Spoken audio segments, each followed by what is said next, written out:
আজ দীর্ঘ 5টি বছর পর পূর্ণত হলো তোমার আমার প্রেম। এই 5টি বছরে কত চাওয়া, কত স্বপ্ন, সব যেন আজ একসাথে পূর্ণত হলো, তাই না? হুম, তুমি ঠিকই বলেছো। সবকিছু ছাড়িয়ে এই রাতটি কবে আমাদের জীবনে আসবে সেটা নিয়ে আমার ভীষণ টেনশন ছিল। হ্যাঁ, তুমি জানো, আমি সবসময় উপরওয়ালার কাছে আমি একটা জিনিস চাইতাম, আমি যেন তোমার সবসময় সারা জীবন আমার পাশে আপন করে পাই। হয়েছে, তোমার আশা তো পূর্ণ হলো, এবার আমাদের আশা পূরণ করার পালা। হ্যাঁ, তার জন্য তো আমি বেশি দিন তোমার কাছে থাকতে পারতেছি না, চলে যেতে হইতেছে সেই দূর প্রবাসে। এইভাবে কথা বলছো কেন? তুমি হয়তো আমার কাছে থাকবে না, কিন্তু আমার মন সব সময় তোমার কাছে পড়ে থাকবে। আমার ভালোবাসার জন্য, আমাদের উন্নতির জন্য এইটুকু স্যাক্রিফাইস তুমি করতে পারবে না? স্যাক্রিফাইস করতে হবে মানে? তোমার চাওয়া পাওয়াকে প্রাধান্য দিয়ে আমি 500 সব রেডি করে রাখছি। আজ বাদে কাল আমার ফ্লাইট, তারপরে কি তোমার মনে আমার প্রতি কোনো সন্দেহ আছে কোনো? আরে না না, সন্দেহ থাকবে কেন? ঘরে নতুন বউকে তুমি বিদেশে যাচ্ছ, উদ্দেশ্য তো এটাই, আমরা যেন সুখে শান্তিতে সংসার করতে পারি, আমাদের ভবিষ্যৎ প্রজন্ম যেন উজ্জ্বল হয়। হ্যাঁ সুমিতা, আমি বিদেশে চাকরি করিয়া যাতে তোমার সকল চাওয়াকে আমি পূরণ করতে পারি, তোমার যখন যেটা লাগে যাতে আমি দিতে পারি, আমরা দিন শেষে ভালো করতে পারি, উন্নত একটা লাইফ যাতে আমরা লিড করতে পারি, সেই চেষ্টা আমি করতেছি।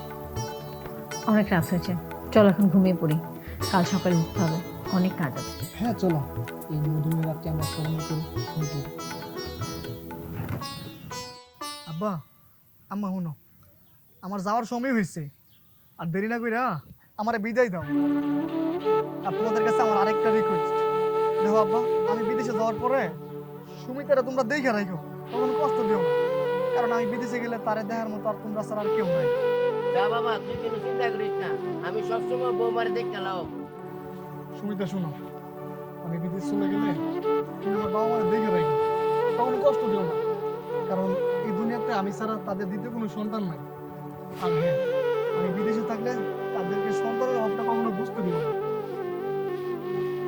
তুমি কোনো চিন্তা করো না, তুমি চলে যাওয়ার পর আমি সব সময় বাবা আর মায়ের খেয়াল রাখবো, তাদের সন্তানের অভাব যেন কখনো তারা অনুভব না করে সে বিষয়ে খেয়াল রাখবো।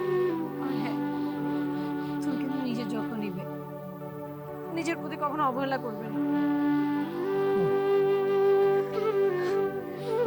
তোর বাপে তো ঠিকই কইছে, তুই কোনো চিন্তা করিস না, তোর বড় তো আমরা নিজের মেয়ের মতো ভালোবাসি, মনে দেখে রাখবো, চোখে চোখে রাখবো বাবা, তুই ভালোভাবে থাকিস বাবা, আমার মাঝে মাঝে একটু ফোন দে। তোমরা কান্না করতেছো গেলে কো, আমি তো বিদেশে যেতেছি তোমরা যাতে সুখে থাকতে পারো, শান্তিতে থাকতে পারো, তাই না? আর দেখো আম্মা, তোমরা স্যারে যেতে কি আমার কম কষ্ট হইতেছে কম? দেখো, আমি তো আজ বলে লাগে বিদেশে যেতেছি না, তোমরা চাইলে আমার লগে যে কোনো সময় কথা বলতে পারো, ইন্টারনেটের যুগ। আমার দেখো, আমার কান্নাকাটি করো না, আমার হাসি মুখে বিদায় দাও, তোমরা আমার হাসি মুখে বিদায় দাও। তুই বাবা ভালো থাকিস, আমার ফোন দিস, তুই চিন্তা করিস না বাজার, যা বাজার, আল্লাহ ভরসা, ভালো থাকিস বাজার। তাহলে আমি যাচ্ছি, নিজের খেয়াল রেখো।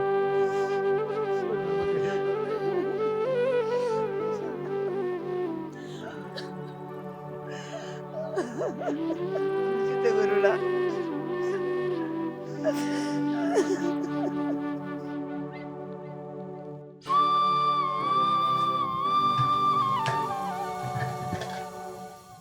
সুমিতা, কি করতেছো? আরে তুমি এভাবে আসলে কি দেখে ফেলবে তো, ছাড়ো না, মা চলে আসবে।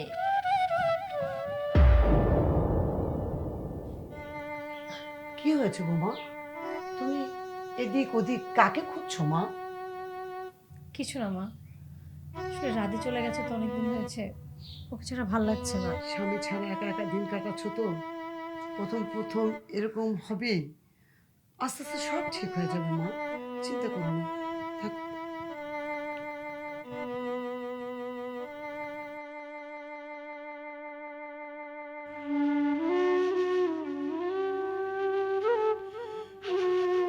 মা, বাবা, আপনাদের চা।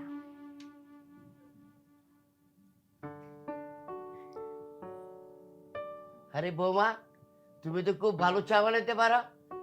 হ্যাঁ, আমি তো লাজ্জার দিন পরে একটু ভালো চা খাইলাম। ঠিকই বলেছো, অনেক ভালো চা বানাতে পারে বৌমা, অনেক ভালো চা বানাতে পারো তো তুমি, খুব ভালো হয়েছে। কিন্তু মা, আমি তো ছোটবেলা থেকে এভাবেই চা বানাই। বৌমা, একটা কথা বলি তোমাকে, শুধু চা বানালে কিন্তু হবে না, আস্তে আস্তে এই ঘরের সমস্ত দায়িত্ব তোমাকে নিতে হবে, সব কাজ করতে হবে। আমার তো বয়স হয়েছে, তাই না? আমি কি একা একা সব কাজ সামনে নিতে পারবো মা? পারবে মা, আস্তে আস্তে দায়িত্ব নিলে সব কাজ করতে পারবে। আচ্ছা, পরেরটা পরে দেখা যাবে। আমি একটু রুমে যাব, সারাদিন রাধির সাথে কথা হয়নি, একটু রাধির সাথে কথা বলবো। আচ্ছা বৌমা যাও, তুমি রাধিকে বললো আমরা সবাই ভালো আছি ইনশাল্লাহ।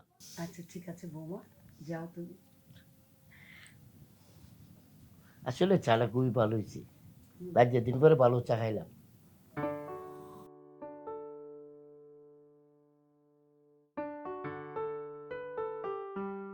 তারপর কেমন আছো বলো মিনা? তোমাকে ছাড়া কি আমি ভালো থাকতে পারি বলো? শোনো, তোমাকে ছাড়া আমিও তো কোনো কাজ কামে মন বসাতে পারতেছি না, যেটাই করতে যাই শুধু তোমার কথা মনে পড়ে। আমারও তো সেম, উঠতে বসতে খেতে শুধু শুধু তোমার কথা মনে পড়ে। আমি মানুষের মুখ থেকে শুনছি কি, কেউ যদি কাউরে মন থেকে ভালোবাসে, সেই মানুষটা যেই কাজ করুক না গেলিগা তার ভালোবাসার মানুষের মুখটা ভাইসেছে সামনে। আমার ক্ষেত্রে তাই হইতেছে, আমি যাই করতে যাই সবসময় শুধু তোমার মুখটা আমার সামনে ভাইসে ওঠে। আমারও একই অবস্থা, সারাদিন তো বিভিন্ন কাজ কামে ব্যস্ত থাকি, মাকে সময় দিই, বাবাকে সময় দিই, ঘরের টুকটাক কাজ করি, কোনো না কোনোভাবে দিনটা কেটে যায়। কিন্তু রাতে যখন সবকিছু ছেড়ে বিছানায় আসি, তখন তোমাকে খুব মিস করি। কি আর করবো কও, আমাদের ভবিষ্যতের কথা চিন্তা করে তো এতটুকু স্যাক্রিফাইস তোমাকে করতেই হবে।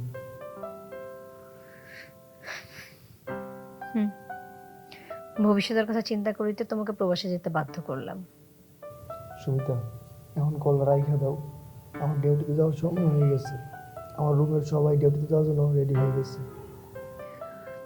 ঠিক আছে, রাখো। আমারও 2-3 দিন ধরে ঘুম হয় না, আমি একটু ঘুমানোর চেষ্টা করি। আচ্ছা সুমিতা, তাহলে ভালো থেকো, আমার কাজে যাইতে হইব।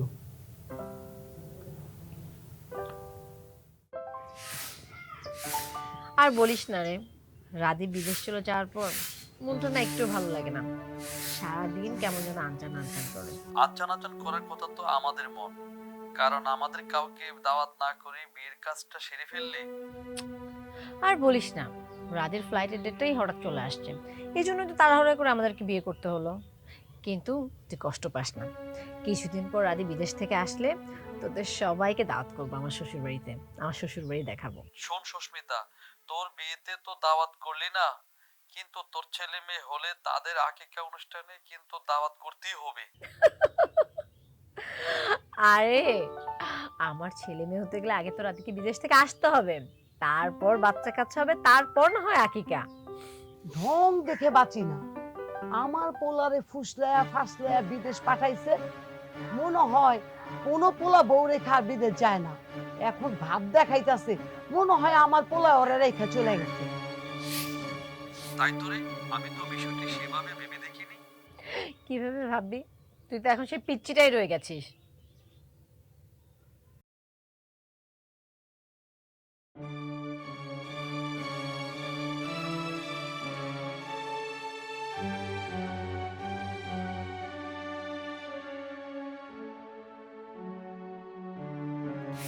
ঠিক আছে রে, বাই।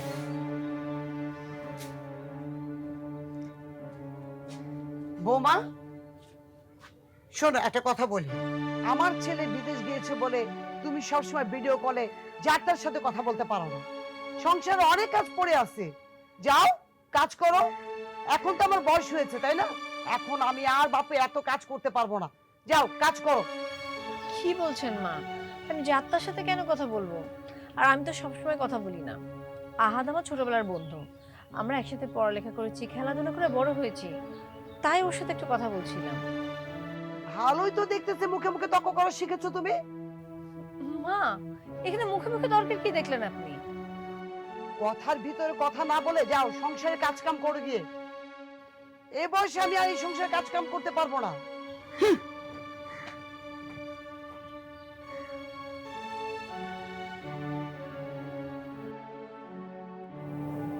আম্মা আসসালামু আলাইকুম। কেমন আছো তোমরা আম্মা?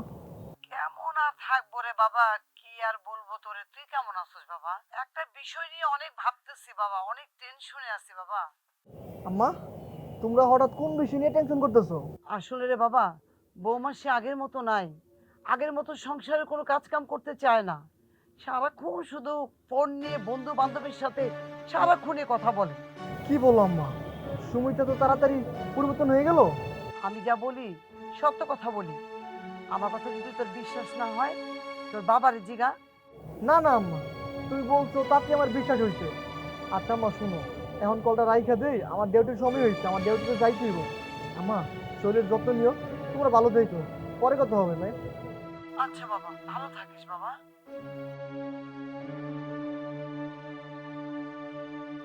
মাত্র কয়দিন হলো আমি প্রবাসী এসেছি, এর মধ্যে সুমিতা অন্য ছেলের প্রতি আসক্ত হয়ে গেল, অথচ তার কথাতেই আমি প্রবাসী আসছি। বিষয়টি এখনই সমস্যাটা সমাধান করতে হইব।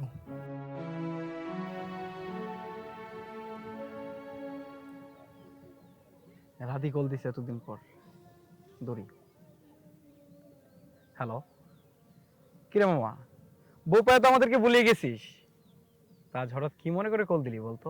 না রে বন্ধু, তোদেরকে সবসময় মনে পড়ে, কিন্তু সময়ের অভাবে তোদের সাথে মন খুলে কথা বলতে পারি না। আসলে ডিউটিতে অনেক সময় দিতে হয় তো। আচ্ছা, বুঝলাম। তা আচ্ছা বলতো, তো হঠাৎ এই অসময়ে কেন কল দিলি? আসলে হয়েছে কি বন্ধু, আমি বিদেশ যাওয়ার পরে সুমিতা নাকি আগের মতো সংসারে কাজকর্ম করতে চায় না, বাপ মারে সম্মান করে না, কথায় কথায় তর্ক করে। তাই আমি তোরে কল দিছি, তুই আমাদের বাড়িতে একটু যাবি। তোদের বাড়িতে গিয়ে আমি কি করব? আসলে হয়েছে কি বন্ধু, মানে তোর বাবির একটু বুঝে কুইলি আর কি, যাতে ও সংসারের কাজকর্ম সুন্দর করে করে, বা আমার কথা শুনে। হ্যাঁ, মোট কথা হয়েছে গিয়া সমস্যার সমাধান করে লেগে আমার বাড়িতে যাবি আর কি। আচ্ছা ঠিক আছে, তুই কোনো চিন্তা করিস না। আমি তোর বউরে বুঝে সুঝে যেমনি হোক একদম স্বাভাবিক জীবনে ফিরে আনার চেষ্টা করবো। ঠিক আছে বন্ধু, তুই আসস বলে আমি কিছুটা টেনশন ফ্রি হইলাম। তোর অসংখ্য ধন্যবাদ বন্ধু। আরে বন্ধু, কিছুটা টেনশন ফ্রি হলে হবে না, আমি তোর পুরোপুরি টেনশন ফ্রি করে দিব। তুই বিষয়টা নিয়ে কোনো টেনশনই করিস না। তোর অসংখ্য ধন্যবাদ। আচ্ছা ভালো থাকিস, বাই।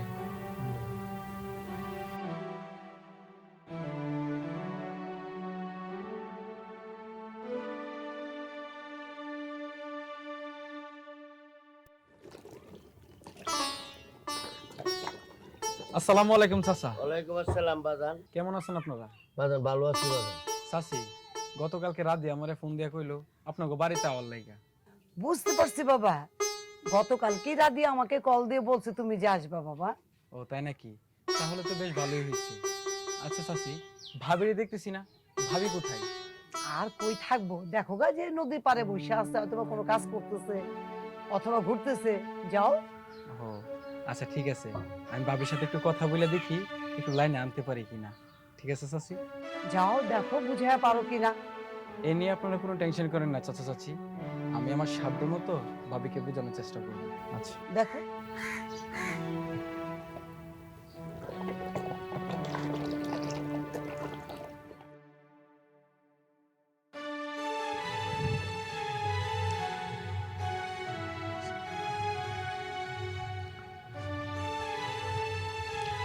কেমন আছেন ভাবি? আরে সুজন ভাই, আপনি? আমি আলহামদুলিল্লাহ ভালো আছি। আপনি কেমন আছেন? জি, আপনাদের দোয়ায় আলহামদুলিল্লাহ ভালো আছি। তারপর ভাই, সেই যে বিয়েতে সাক্ষী দিয়ে গেলেন, তারপর তো আপনার দেখাই নেই। আসলে হয়েছে কি ভাবি, ব্যবসায়িক কাজে খানিকটা ব্যস্ত সময় কাটাচ্ছি তো, সেজন্য আপনার সাথে দেখা সাক্ষাৎ হচ্ছে না। কি আর করার, সবই কপাল। ভাবি, গতকাল রাতে আমাকে ফোন দিয়ে বলল আপনাদের সংসারে নাকি ঝামেলা চলতেছে, মানে আমি বোঝাতে চাচ্ছি আপনার শ্বশুর শাশুড়ির সাথে নাকি একটু বনিবানা কম হচ্ছে। কি আর বলবো ভাই, সামান্য একটা বিষয় নিয়ে যদি তারা খারাপ ব্যবহার করে, তাহলে কি সম্পর্ক ভালো রাখা যায়? আর তাছাড়া আমি তো একটা মানুষ, সবসময় কি শুয়ে বসে থাকা যায় বলেন? না না ভাবি, সবসময় কি শুয়ে বসে থাকা আর ভালো লাগে? হ্যাঁ, সেজন্যই তো যখন খারাপ লাগে তখন একটু বন্ধু বান্ধবের সাথে ফোনে কথা বলি। কিন্তু দেখেন, আমার শ্বশুর শাশুড়ি সেটা নিয়ে সবসময় আমাকে খোঁটা দেয়। এখন আমি কি করব, আপনি বলুন। আপনার দুঃখটা আমি বুঝতে পেরেছি ভাবি। হয়তো আপনিই বুঝেছেন, কিন্তু আর কেউ তো বুঝতে চায় না। আপনিই বলুন, আমার যে বয়স, সেই বয়সে কি সবসময় সংসারের কাজকর্ম ভালো লাগে বলেন? কি যে বলেন ভাবি, আপনি কেন সংসারের কাজকর্ম করতে যাবেন? এই বয়সে তো আপনার স্বামী সন্তান নিয়ে সুখে থাকার কথা। স্বামী কাছে থাকলে তো সুখে শান্তিতেই থাকতাম। সুখে থাকার বয়সে স্বামী কাছে নাই, কিভাবে সুখে থাকি বলেন? ভাবি শুনেন, শুধু শুধু টেনশন করেন না, সংসারের কাজকর্ম টুকটাক করেন, দেখবেন আস্তে আস্তে সবকিছু ঠিক হয়ে যাবে। তাছাড়া যদি আপনার একাকিত্ব সময় বেশি খারাপ লাগে তাহলে আমাকে স্মরণ করেন, আমি আপনার একাকিত্ব সময়টা আমি মিসিং করার জন্য চেষ্টা করব। তাহলে আসি ভাবি, ভালো থাকবেন।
হ্যালো। বন্ধু বাড়ি থেকে কোনো সমাধান করতে পারলি? আরে বন্ধু, নতুন বউ রেখে বিদেশ গেছিস, বউর মনটা তো একটু খারাপ থাকতেই পারে। আর শোন, তুই কোনো চিন্তা করিস না, তোর বউরে যে তোর বউর সাথে কথা বলে যেটা বুঝতে পারলাম, তোর বউ শান্তশিষ্ট আছে। তোর কথা যেন সত্যি হইরে বন্ধু, কারণ আমি চিন্তা আর কাজে মন বসাতে পারতাছি না, বুঝছস? তুই কোনো টেনশন করিস না বন্ধু, ভাবিকে বোঝানোর সময় আমি বেশ ভালোভাবেই বুঝতে পেরেছি ভাবি একদম শান্তশিষ্ট। তুই শুধু তোর মা বাবাকে শান্ত থাকতে বলিস, দেখবি সংসারে শান্তি চলে আসবে। আচ্ছা ঠিক আছে বন্ধু, তাহলে ভালো থাইস। হ্যাঁ, আমার অনেক কাজ আছে হাতে। হ্যাঁ বাই।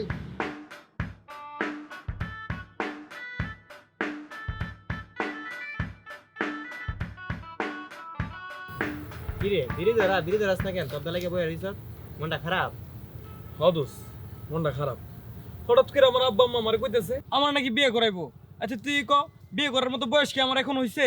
আর তোর ব্যবসা বাণিজ্য তো অনেক ভালো, তো করে ফেল। হ্যাঁ, ব্যবসা বাণিজ্য আছে, কিন্তু তাতে কি, সামনে আমার কিছু পরিকল্পনা আছে, কিছু প্ল্যান আছে, সেই প্ল্যান মোতাবেক আমাকে আগাতে হবে। এখন যদি বিয়ে করে ফেলি তাহলে তো আমি ওই প্ল্যানগুলো আমি সাকসেসফুল করতে পারবো না বন্ধু। বুঝলাম, এই বিষয়টা বাদ দে, এখন সিগারেট ধরা। হ্যাঁ দাঁড়া, ম্যাচটা দে, আমার কাছে সিগারেট আছে, ম্যাচ দে। এই সময় আবার কে ডিস্টার্ব করে রে ভাই?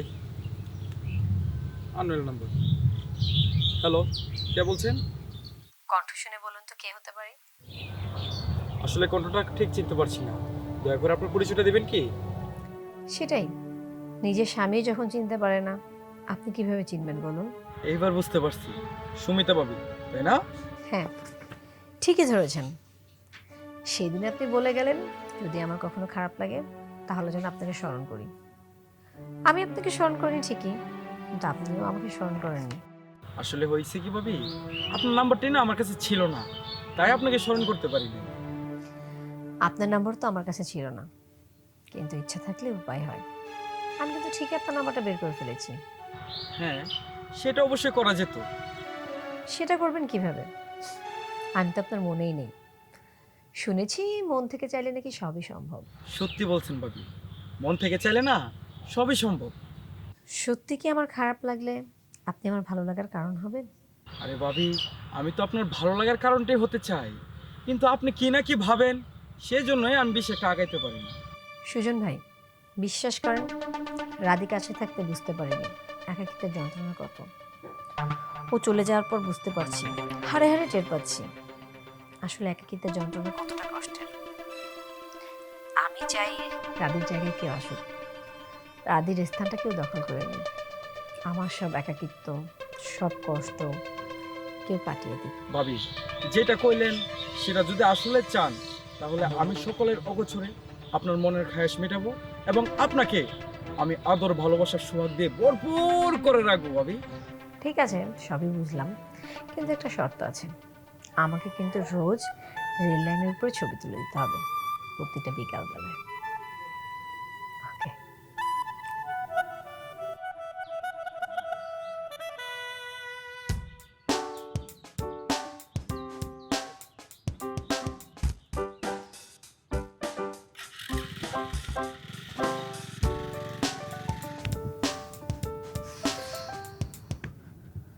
ও, তুমি আসছো? এত রেড কলার যে? কি করবো বলো, বাসা থেকে মা একটু কাজে দিয়েছিল, ওটা করে তারপর আসলাম।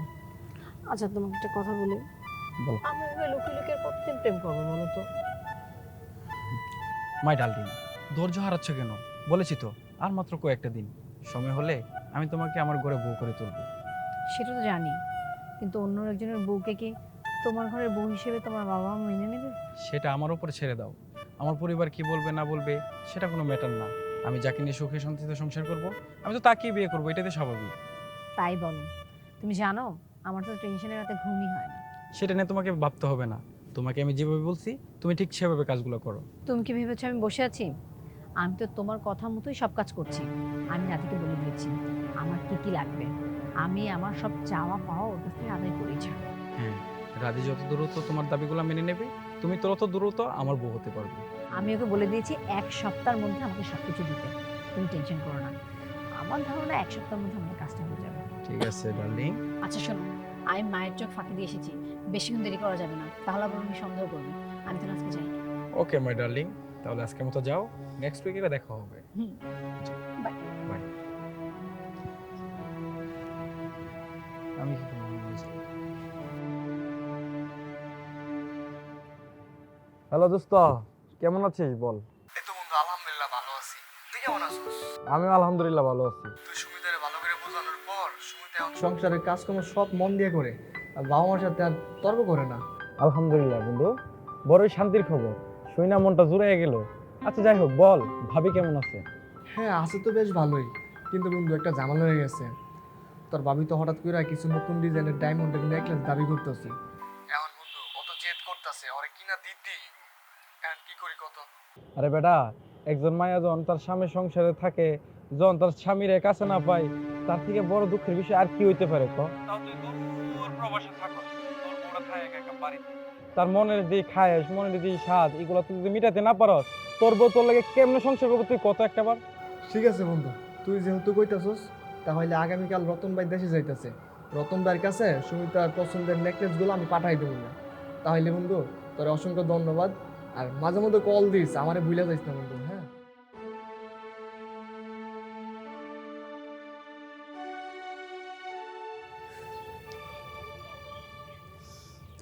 কি ব্যাপার, ট্রেনের টিকিট কনফার্ম করার কথা বলে সে কখন চলে গেল, এখন আসতেছে না কেন? এদিকে তো ট্রেন আসার সময় হয়ে গেল, তাহলে এখন কি হবে?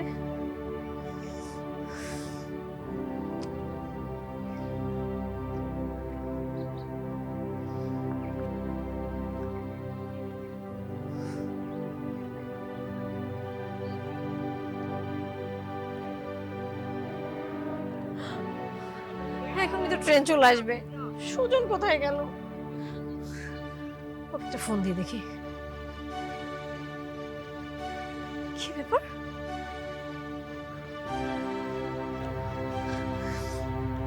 কি ব্যাপার, সুজন কেন আসতেছে না এখনো?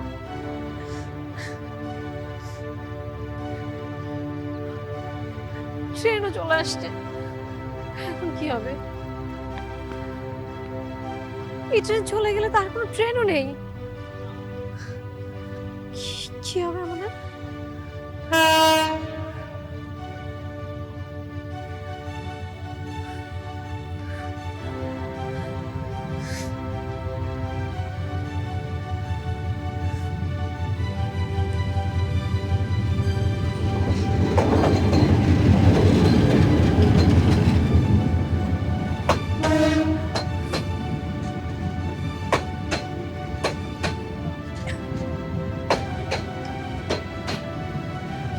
ট্রেন চলে গেলে আমরা কিভাবে যাব?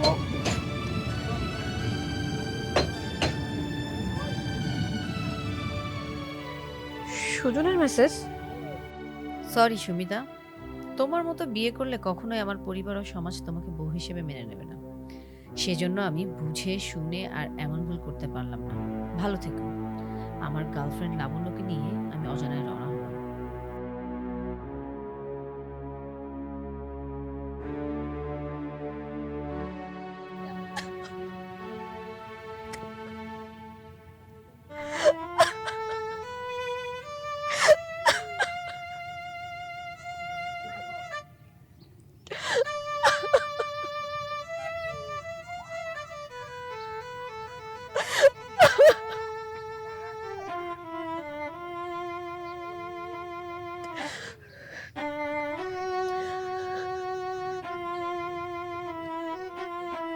আইসুস কে? যে নাগরে হাত ধরে গেছিলি তার সাথে থাক, আবার আসুস কেন এখানে মুখ পুড়ি? শুনো রাজির মা, আর কোনো কথা না। তোমার পুত্র হ্যাঁ অক্ষণে ফোন করে জানাই দাও তোমার বউয়ের ফোনের কথাটি। আরে বাবা তুই আরে মা, হঠাৎ করে? কাউকে কোনো কিছু না জানিয়ে তুই চলে আসলি বাবা? আসলে হয়েছে কি মা, আমি ভাবছিলাম তোমাদেরকে সারপ্রাইজ দিব, তোমরা খুব অবাক হয়েছো তাই না? অবাক তো হওয়ার কথা বাবা। আচ্ছা বাবা মা, সবই বুঝতে পারলাম, কিন্তু সুমিতার চেহারাটা এমন দেখা যাইতেছে কেন? ওরা কি তোমরা শান্তি দাও নাই? বকাবকি করছো বাবা? বাবা কি কমু তোরে ক, তুই তো বিদেশে আসিলি, তুই কষ্ট পাবি তাই জানাই নেই তোরে। ওরে শান্তিতে রাখতে যাইয়া বাবা আমরা যে কত শান্তি ভোগ করছি আর অশান্তিতে আছি, তোরে কই নেই বাজান, আমরা নিজেরই এখন অশান্তিতে আছি। আসলে মা কি হয়েছে সবকিছু আমার খুলে বলো তো। বাজান তোরে আর কি কমু বাজান, তোর পাঠানো টাকা পাইয়া ও তো সবজি জমে গেছিল। ওর সুজন নাগর আছে না, ওই সুজন নাগরের সাথে ঘরের জিনিসপত্র যা ছিল বাজান সব নিয়ে পালাইছিল। আর ওর নাগর আছে না, ওর নাগর জিনিসপত্র নিয়ে ওরে ফালাইয়া চলে গেছে। আমারও বেহের মতো আমগো বাড়িতে আইছে, বুঝছস বাজান? এইবার চিন্তা কর, ওরে তো আমরা মাইয়ার মতো জানতাম, ওরে আদর যত কোনোটা কমতে করিনি বাজান, বুঝছস বাজান? কি কমু, তুই বাইরে থাকস বাজান, তুই কষ্ট পাবি দেখে তোরে কইনি বাজান। সুমিতা এখন মা যা কইলো সব কি সত্য? সত্যি কি তুমি আমার চাইরা ওই সুজনের সাথে গল্প করতে গেছিলা? বিশ্বাস করো আমি বুঝতে পারিনি সুজন আমাকে এভাবে ঠকাবে। তার মানে আমি বিদেশে এত কষ্ট করে এতদিন যা সম্পদ জমাইছিলাম সব সম্পদ কি ওই সুজন নিয়ে পালাইছে? আচ্ছা শুনো, যা হওয়ার হয়েছে, তুমি সুজনকে ক্ষমা করে দাও। কি বলছো তুমি? ও আমার ভালোবাসার সুযোগ নিয়ে আমাকে ঠকিয়েছে, আমার সব টাকা পয়সা সোনা গয়না নিয়ে পালিয়েছে। ওর মতো প্রতারককে আমি কখনোই ক্ষমা করবো না। মুখপুরি, তুই কোন সাহসে তুই আমার বাড়িতে আইছিস আবার? আর তুই ভাবলি কি না আমার সরলতার সুযোগ নিয়ে এত ভালোবাসার পরও তুই আমার সাথে চলনা করবি? আর তা আমি মাইনা নিবো?